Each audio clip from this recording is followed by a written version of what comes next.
So Rodney, the Dja Dja Wurrung group, it's a significant entity. There's many component parts. You have a board and several businesses that are part of the group. Do you want to just give us a quick overview as to the business of Dja Dja Wurrung Group, of which you're the CEO? Yeah.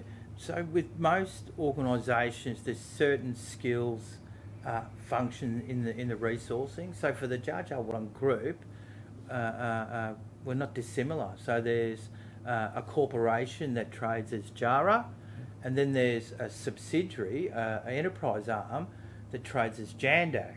And Djara means people, so it's about our social type programs, working in cultural heritage. And at Jandak, they have the plant, equipment, machinery, technical expertise to be doing things on the ground. So that's where we've engaged really well with Coliban to do works on the main channels, to do the recreational developments, landscaping, all of those things. And we continue to learn. We've learnt a lot where we've had yourself and Caitlin Denoli-Lee come and brief our Environment Sustainability Committee to help us understand more about cultural water thinking, and it flipped my thinking because we've just got still so much to learn. Yeah. Tell us a little bit about what your group. You're the CEO. You've been the CEO. That you've negotiated the Recognition of Settlement Act agreement with the Victorian government. Was that 2014? Yeah, so it's seven years. 7 years ago. Yeah. You have played an incredible leadership role.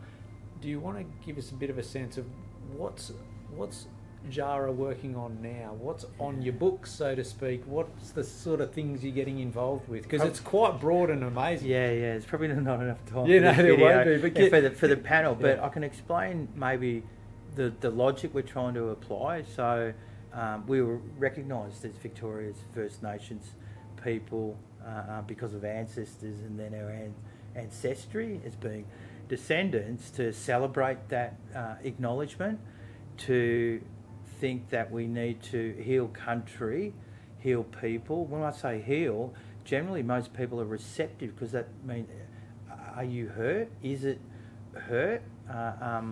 Well, for me culturally, and then maybe for a lot of other people, yes it is. How do you mend it? And so we've been very clever with the range of activities around putting food and fibre into landscape, creating Kapagachin, which is knowledge of water, Waranyatum Delk, creating healthy water holes, bringing our language to creeks and streams and locations. So in a lot of instances we're still using engineering, technology, design, but doing it in a way that we lead, engage with others around, this is the restorative works that we can bring to country. So now we do minor civil engineering, landscaping, influence government policy constructively, wanting to bring cultural fire, Jandak Boy, to the landscape. It just goes on, Damian. And what's been unusual for us and not necessarily planned is this idea of how it's making my people healthier. Again, it really is. When there's no greater pride, I think, in seeing what your family does and the achievement, and you mightn't be directly involved, but you can say, actually, I'm part of that.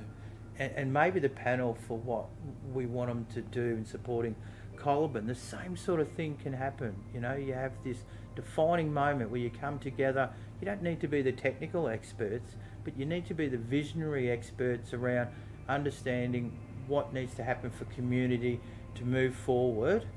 So we just have this better place with water, and we're caring of each other in that if we need to consume water, somehow we understand how the water will be present.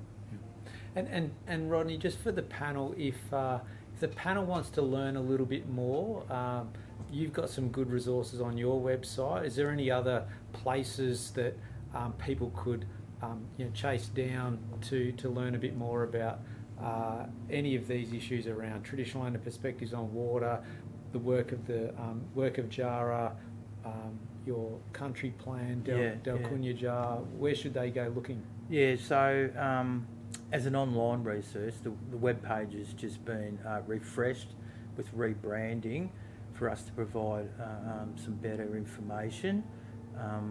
We do activities within the wider community and influence events, and generally they're probably bites and snippets, and they're very subtle.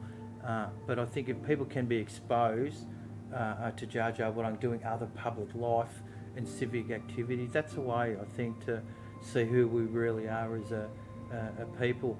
Go out to some of the Colaburn assets and just look what we've done in partnership with youth. It's been absolutely amazing.